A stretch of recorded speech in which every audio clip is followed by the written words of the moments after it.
feels like we spoke with you just a minute ago. When exactly did they reach out to you about this fight, and how long did it take you to get your coaches and team together for the trip? They reached out to me on Tuesday night, and I had an hour to figure out who was coming with me. So I got one guy, Ryan Cafaro's coming with me. Um, so I have no idea what is today, Wednesday. So Tuesday last week, not yesterday. So Tuesday last week, they reached out to me. It was like Tuesday evening, and I was in New Jersey back home. They called me up. My management team, Lee, called me up, offered me the opportunity. I said yes right away. And after I said yes, I was like, all right, cool. When do we leave? He was like, in the morning. Figure out who's coming, and we had like an hour. So I called my three guys. One of them was ready to go, and so it's just me and Ryan here, and we're gonna rock and roll. You're coming off the two best victories of your UFC career so far. Do you feel like you've turned a corner personally in your training?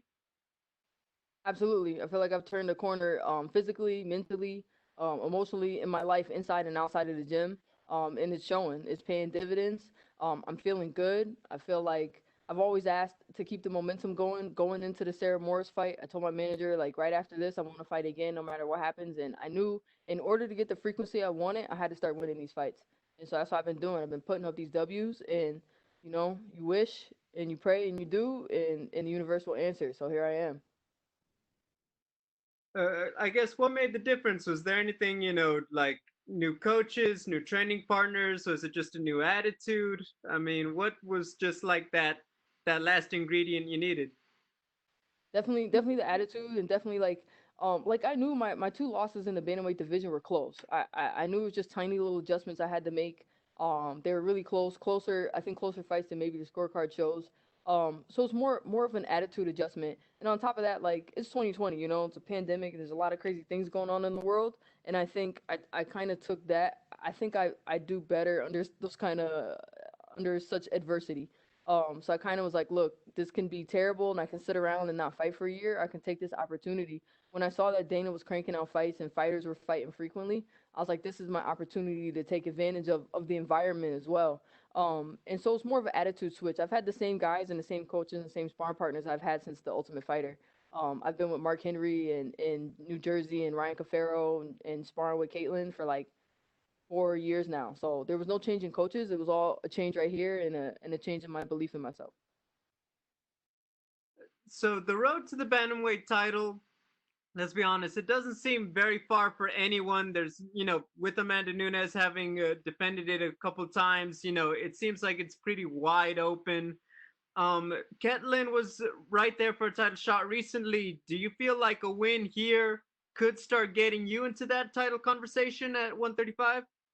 Heck yeah, it does. I mean, when a 13 comes in and beats a 6 on 10 days' notice, if that doesn't get you some attention, if that don't get you close, I don't know what else does. But that's my goal. My goal is to be the champion. My goal is to climb this ladder. If it's one rung at a time or four rungs at a time, I'm gonna climb it. So a win over Caitlyn definitely puts me top 10, top five even. That depends, but I think it's definitely got to put me in title contention. It's just like you said. I know the division is wide open. I've known it's been wide open for about a year now. So it's getting wider as Amanda's moving up to 45, and you see like Holm is back up, Aldana. Um, the division's up for grabs right now. Hey, thanks, Sarge. Good luck. Thank you. We'll take our next question from Damon Martin. Your line is open. Hey, Sarge, we've talked a lot about growing up and learning while you're in the UFC. You've kind of like grown up the stage. Your last couple of performances really have been outstanding, and also coming, going from flyweight to bantamweight. Do you feel like now you are a true bantamweight and really made the adjustments you need to make to make that climb up the title? Because a lot of people have kind of said since the Ultimate Fighter, you're a person we got to keep an eye on, but now it feels like you're starting to reach that contender status. Yeah, absolutely. I feel like I'm definitely a true bantamweight.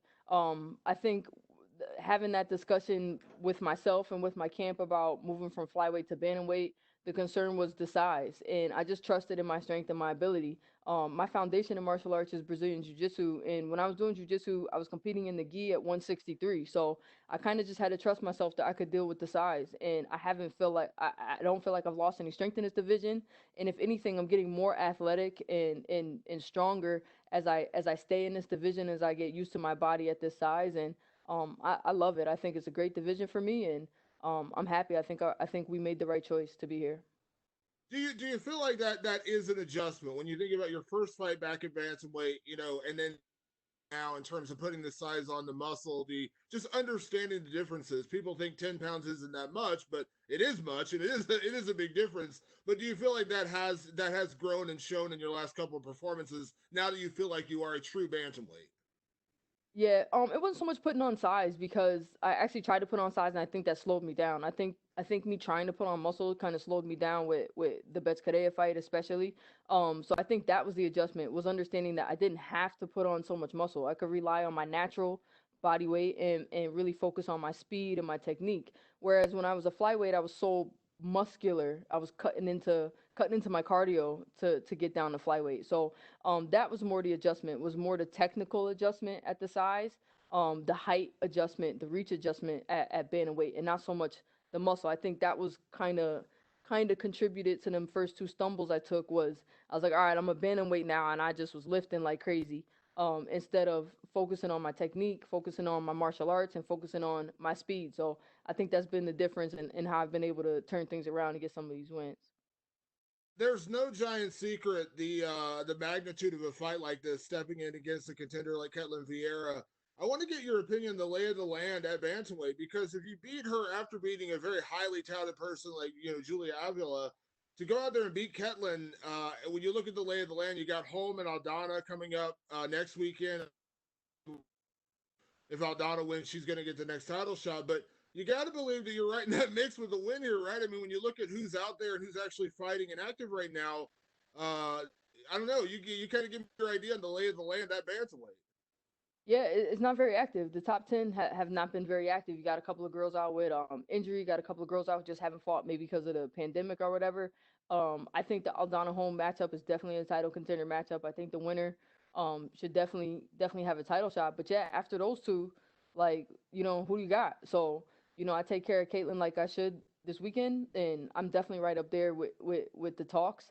But we'll see how it goes. I don't like to look too far past my next matchup, so we're gonna focus everything on Caitlin this weekend, and then once we take care of the business at hand, we'll see where everything lays out after that. Because you got home, you got a couple other people, so right now I'm focused on this weekend, but I think a lot of opportunities open up for me after that. And last thing for me, obviously we're in a very, politically charged time in this country right now. You talk about Black Lives Matter. You talk about things going on right now. We saw last week, Tyron Woodley came out very strongly speaking about Black Lives Matter. And then we saw maybe some unfortunate comments from Colby Covington after his fight. I want to ask your opinion on that and athletes speaking out in the UFC and kind of where you stand on that, because obviously it feels like there is a platform and athletes have a way to speak to people on a larger platform like this. Then you have other people saying, "Oh, stick to sports, don't talk about it, don't address it." But then again, it's kind of hard not to when you see things like what Colby does. It's kind of hard not to address things like that, right? Right. So let's be real. First and foremost, it wasn't unfortunate. It was flat out racist. What Kobe was saying. It was racist. It was disgusting, and quite frankly disappointing. But at the same time, like the one thing I do appreciate is UFC lets whoever say whatever. They have never muzzled us as fighters. If you want to talk, you don't want to talk. You want to be political, you don't want to be political. And I have to appreciate the fact that the company lets us say what we want. So you know it is America, and everybody can say what they want, but I think to be fair, I think guys that talk like Mike Perry and Colby Covington, I think a lot of things they say are racist and disgusting. I think it should be reported as such, instead of unfortunate or controversial. Like let's be real, it's racist. Like he's calling the guy a Marxist and a communist, and he's saying that he's un-American. Like if you were born in this country, you're an American. I don't give a damn. Like if you were born in this country, I don't care what your background is, what your race is, what your socioeconomic status is. Like you're an American, and that's it. To have another American say that you're not, I think is flat out fucked up. And you know, it's it's more than unfortunate. And I think for us as fighters, I usually don't bring it up. If you ask me, I'll tell you. But I think hopefully the the media and the fans will start to recognize that these things are not just sticks to sell fights. They're not just oh, I'm just trying to sell fights and be cool. Like it's really offensive, a lot of those things that he's saying. So but it is what it is. I'm not a guy, so I can't fight him. So ain't much I can do but answer questions, you know? Yeah. So follow up on, because a lot of what, and I hate coming back to Colby again, but a lot of him was promotion. He's trying to be that guy. He's trying to be a personality and a character. But when you start crossing those lines, do you feel like that goes beyond promotion?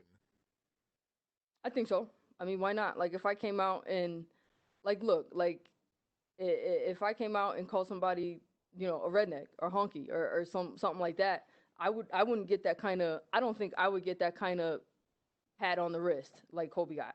Like Kobe's like, oh, like I think people are rushing to his defense, like, oh, he's just promoting himself. Like he doesn't need to promote himself at this point to that extent. Like if you can say it out and pretend it's a stitch or a show, you gotta. I just don't think playing with something that's sensitive as race, especially in the time frame that we're in, is something that you should use to promote yourself. And I don't think it's promotion. I think it has to come from some source of how you really feel. Because if not, you're a terribly good actor. And quite frankly, it's disgusting that people defend them. Same thing with Mike Perry. Like Mike Perry dropped the N word all over the place, and he pushed around people and women, and everyone's like, oh, he needs help. Like no, that's abusive and alcoholic and racist. Like that's what it is. And I think when it starts to get presented as such, hopefully, hopefully things will start to change a little bit. And unfortunately, like this is a game of entertainment, and that's what it is. And it's not unfortunate. I kind of like that it's a game of entertainment. I kind of like that it's more than just sports, and that's what all sports are. It's an art, and we have to train hard, and we have to bring our best foot into the cage as athletes. But at the same time, you have to be a personality. You have to be a character to sort of get ahead in this game, but do what's real and do what's true. And I don't think Kobe's acting that much. And same thing, like Chael Sonnen did the same thing with Anderson Silva, and everyone's like, "Oh, he's acting." Like to act like a racist to me is to be racist. Like I don't see it. Like if I act like an abuser, like if I act like I beat my girlfriend up, no one's gonna be like, "Oh, she's just pretending to be a bad guy." People, I don't think that would be cool.